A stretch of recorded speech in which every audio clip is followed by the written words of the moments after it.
নমস্কার বন্ধুরা, কেমন আছো সবাই? জয়া সংসারের আরও একটি নতুন ব্লগে আবারও সবাইকে স্বাগত জানাই।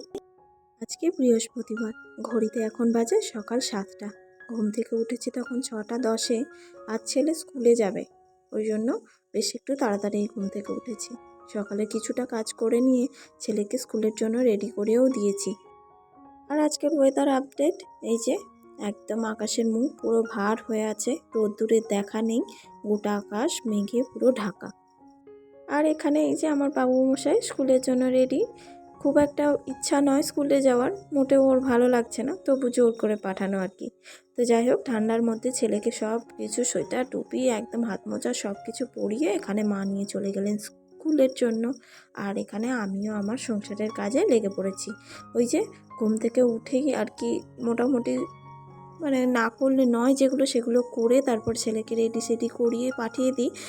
আর এই তো সংসারের কাজগুলো টুকটুক করে করতেও শুরু করে দিয়েছি। আসলে এই জানালার পর্দাগুলো না খুলি না, এত কুয়াশা আর এত ঠান্ডা। এই কদিন বেশ জমিয়ে ঠান্ডা পড়েছে কিন্তু। তো ওই জন্য ছেলে চলে যাওয়ার পর একটু আকাশটা আরও বেশি করে বর্ষা হয়ে গেলে তারপরে এই জানালার পর্দাটা খুলি। তো এখানে জানালার পর্দাগুলো সব সরিয়ে নিয়ে চলে এসেছি পুকুরে। তো সকাল থেকেই লেগে থাকে পুকুরের কাজ। এই যে পুকুরে চলে এসেছি, এসে জামা কাপড় এক বালতি ছিল সেগুলো সব সার্ফ জলে মেখে দিচ্ছি। আর কি বলতো, মানে রোদ্দুর উঠুক আর নাই উঠুক, রেগুলার ইউজের জামা কাপড়গুলো তো ধুতেই হবে, তাই না?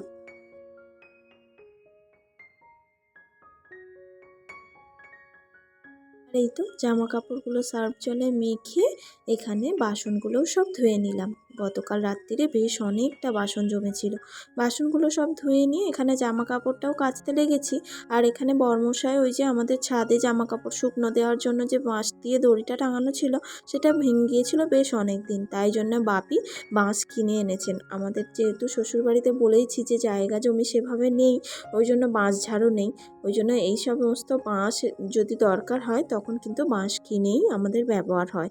তো ওখানে আমি আমার কাজ করছি, আর বর্মশাই এই যে সকাল সকাল লেগে পড়েছে সংসারের এই কাজটা করে দেওয়ার জন্য। তারপরে আর কি খাটের কাজ মিটিয়ে চলে এসেছি বিছানা তুলতে। বিছানা তুলতে বড্ড দেরি হয়, ওই জন্য আগে বিছানাটা তুলে নিয়ে আরও উপরেও আজকে বিছানা তুলতে হবে, জানো তো।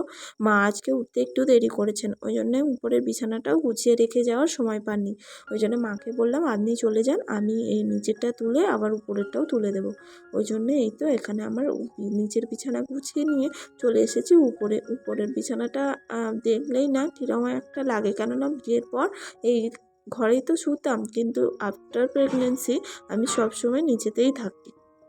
আর কি বলতো, উপরের ঘরে যেহেতু জলার ধার, আর ওই জন্য না ছাদে শিশির পড়লে প্রচুর শীতকালে ঠান্ডা হয়, আর গরমকালে অতিরিক্ত রোদ্দুর থাকে জলার ধার বলে আরও বেশি যেন গরম হয় কি জানি। ওই জন্য ছেলের অসুবিধার কারণে যবের থেকে আমার বাবাই হয়েছে তবের থেকেই নিচেতেই থাকি। আর আমার প্রেগনেন্সির সময়তেও বেশিরভাগ সময়টাই নিচেতেই কাটতো, কেননা সিঁড়ি ভাঙা একদমই বারণ ছিল।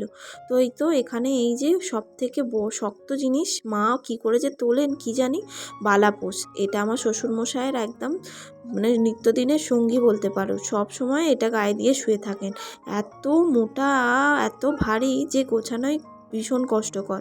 তো যাই হোক, উপরের ঘরের সব কিছু বিছানাপত্র সব গুছিয়ে নিয়ে চলে এসেছি এবারে চা বসাতে।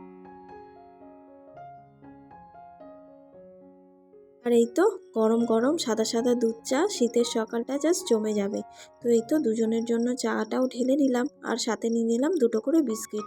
এটা বেশ খেতে ভালো লাগে, এই বিস্কুটটা আমার ভীষণ পছন্দের। আর ছিল গতকালকের পরোটা, তো রাত্রিরে পরোটা করেছিলাম, সেই পরোটাটাই রেখেছিলাম। এই যে দুজন মিলে আমি বিস্কিট খাচ্ছি আর ও খাচ্ছে পরোটা। তো চলো, চা খাওয়া দাওয়া তো কমপ্লিট হয়ে গেছে, এবারে এই তো জামা কাপড়গুলো সব মেলে দিচ্ছি। একদমই রোদের মানে বালাই নেই বলতে পারো, কীরকম যেন একটা বাজে ওয়েদার। শীতকালে এরকম ওয়েদার আমার একদম ভালো লাগে না, এমনি শীত পছন্দ করি না, তার উপরে আবার মেঘলা। যাই হোক, উপরে জামা কাপড়গুলো সব মেলে দিয়ে নিচের ঘর মুছে এই তো আমার বাসনগুলোকেও জল বুলিয়ে উপর করে দিলাম। তারপরে এই দেখো, গতকাল হয়েছিল খিচুড়ি, তবে বুধবারে কোনো ব্লগ করিনি, তাই তোমাদের সঙ্গে শেয়ারও করিনি। আর এই তো ফুলকপি দিয়ে মানে দারুণ লাগে এই খিচুড়িটা। আর সত্যি কথা, খিচুড়ি হলে দুপুরে খাই, রাত্রিরে খাই, আর খাই সকালে। আমি এতটাই খিচুড়ি লাভার। তো যাই হোক এখানে স্নান খিচুড়ি দিয়ে খেয়ে নিয়ে স্নান করতে চলে গিয়েছিলাম। স্নান টান সেরে এই তো বসে পড়েছি বৃহস্পতিবারের পুজো দিতে। আর এই তো সুন্দর করে দেখো কি সুন্দর ফুল দিয়ে সাজিয়ে নিয়েছি ঠাকুরের আসনটা। আর বৃহস্পতিবারের মানেই প্রদীপ জ্বালিয়ে শাক বাজিয়ে পুজো করা। এই তো আমার পুজো দেওয়াও হয়ে গেছে, তারপরে কিন্তু আর কোনো ভিডিও করিনি। ছেলে স্কুল থেকে ফিরেছে, ওকে নিয়ে একটু ব্যস্ত ছিলাম। তারপরে মাকে একটু রান্নায় সাহায্য করে দিলাম। আর আজকে রান্না হয়েছিল বাঁধাকপি মাছের মাথা দিয়ে তরকারি, বেগুন ভাজা, মাছের ঝাল আর ডাল সিদ্ধ। খাওয়া দাওয়া কমপ্লিট করে এখন এই যে জানালার পর্দাটা আবারও দিয়ে ছেলে, আমি, মা তিনজন মিলে এই যে শোয়ার জোগাড় করছি। আর বাবাই ক্যামেরা দেখলেই যেন ওর কত রকমই না কি বলতে ইচ্ছা করে। আর এখানে এই যে দু মা বেটা মিলে একটু খুনসুটিও করে নিলাম, সাথে একটু টিভিও দেখছিলাম। ঘুম তো আর হয় না, প্রত্যেক দিন ঘুমোই না, তবে এক একদিন ক্লান্ত থাকলে ঘুমিয়েই পড়ি। আর এই তো ঘুম থেকে উঠে সন্ধে দিয়েই বসে পড়েছি সন্ধেবেলা একটু চটপটা খাবো বলে। বেসন দিয়ে কাঁচা লঙ্কা দিয়ে এই বেসনের রুটি বলে আমার শ্বশুরবাড়িতে সবাই এটাকেই করে নিয়ে আর এই যে শ্বশুরমশাই আর শাশুড়ি মার জন্য দুজনের জন্য চা করে নিচে নিয়ে দিয়ে এলাম। তারপরে আর কি ছেলেকে একদিকে পড়তে বসিয়ে আমি আমার কাজ করতে লেগেছি।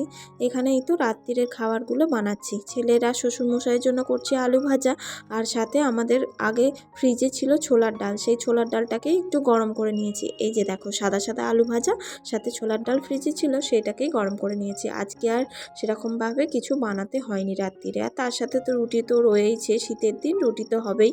এমনিতেও আমার সারা বছর রুটি খাই আমরা, মানে ভাত আমাদের বাড়িতে সেভাবে হয় না একবারও বলতে গেলে। তো তারপরে ওই তো ছেলেকে পড়িয়ে রুটি টুটি করে নিয়ে চলে এসেছি। এই যে ডিনারের থালা গুছিয়েও নিয়েছি। আলু ভাজাটা আমরা খাইনি বললামই, শ্বশুর আর ছেলের জন্য। তো যাই হোক চলো তাহলে আজকের ভিডিওটাও আমি এই পর্যন্তই রাখলাম। তো আমার ভিডিওটা কেমন লাগলো অবশ্যই কমেন্টে জানাবে। ভালো লাগলে একটা লাইক করো, আর পারলে চ্যানেলটা সাবস্ক্রাইব করো বন্ধুরা। দেখা হবে খুব শিগগিরই আর একটা নতুন ভিডিওতে। ততক্ষণ সবাই খুব ভালো থাকবে, সুস্থ থাকবে, সাবধানে থাকবে। টাটা।